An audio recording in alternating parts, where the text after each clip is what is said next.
Hey, how's it going? It's your boy, Frank Hamilton, online fitness coach. You know, the man with the motto, be grinding or be nothing.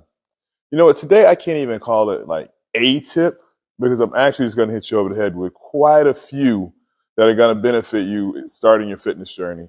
And it's all centered around that one word, diet. I know. You've heard fitness people say, don't diet, don't diet. The first three letters spell die. Listen, here's the thing. There's only 26 letters in the alphabet, so from time to time, some of the letters get reused just to spell different words. But to keep things simple, a diet really is just based on what you eat for whatever the purpose is. You can be eating a bulking to get or gain weight diet. You can be on a diet to lose weight. You could be on a diet to maintain. You know, either way, it's what you eat for whatever the purpose is you're eating it. Right? So a lot of times when I'm talking to someone about starting a fitness journey, first thing they'll tell me is, you know what, Frank, I got rid of all the food in my house. The only thing I have now is chicken breast, brown rice, and broccoli and egg whites, and that's all I'm going to eat. And that's like, well, you just wasted a whole lot of money because you really threw away your food. All right, whatever, you know, I could have donated it. But you bought a bunch of food that for a time period that you don't even know if you can sustain that because you haven't even given yourself the habit of eating these foods. So just cold turkey, you about to just put all that to the side and only eat this. All right. Here's the first tip. When you're first starting out on your fitness journey, you know, typically it is to lose weight, right? So here's the thing if you're trying to lose weight and you're starting your nutrition part. Fix all your food the same way you normally do because you're overweight because you take in more calories than you burn. So your portion sizes are probably larger than they should be. So just continue to fix your food the same way you would. Put a line down the middle and now put half away and only eat half. Now you do that for all your meals throughout the day. You've essentially cut your calories in half and still eating the same foods that you like. So if you cut your calories in half, then you should be at a point where you're burning more calories than you're taking in.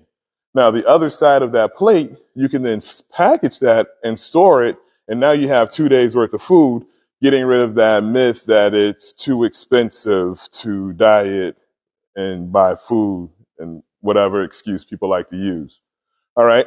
Now, second tip is going to be on what to eat and when to eat it. All right, understand this.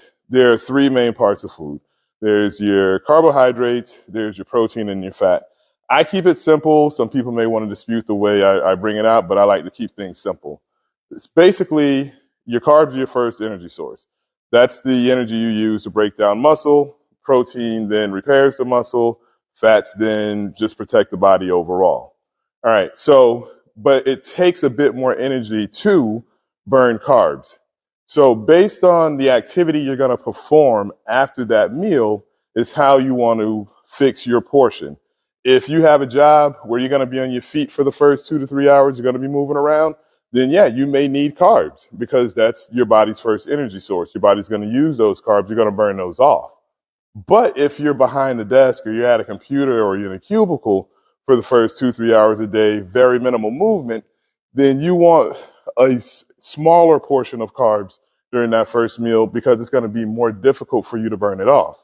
Now, for however long you're within that sedentary space, you want to continue to keep the carbs low.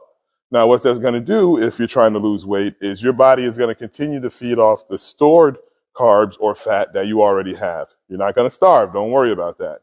And then in the middle of the day, say at lunch, then you can eat a meal that has more carbs because now you need more energy to push through the rest of the day. And then just keep your carbs low throughout the day. Maybe the last meal of the day, you don't have any carbs at all. All right, so those are the tips. Portion size, remember, don't change your menu immediately. Just change your portion sizes. Eventually, you'll understand what type foods work better with you and your fitness journey, and your menu will change according to your consistency of your portion sizes. All right, and then there's the tip on what to eat and when to eat it. Basically, I just tell my clients, eat for the activity you're about to perform. You don't need a lot of carbs if you're going to be sitting down. you will need a bit more carbs if you're going to be moving around. And just what I like to do, keep it simple and make it make sense. Hey, it's your boy, Frank Hamilton, online fitness coach. You know, the man with the motto, be grinding or be nothing.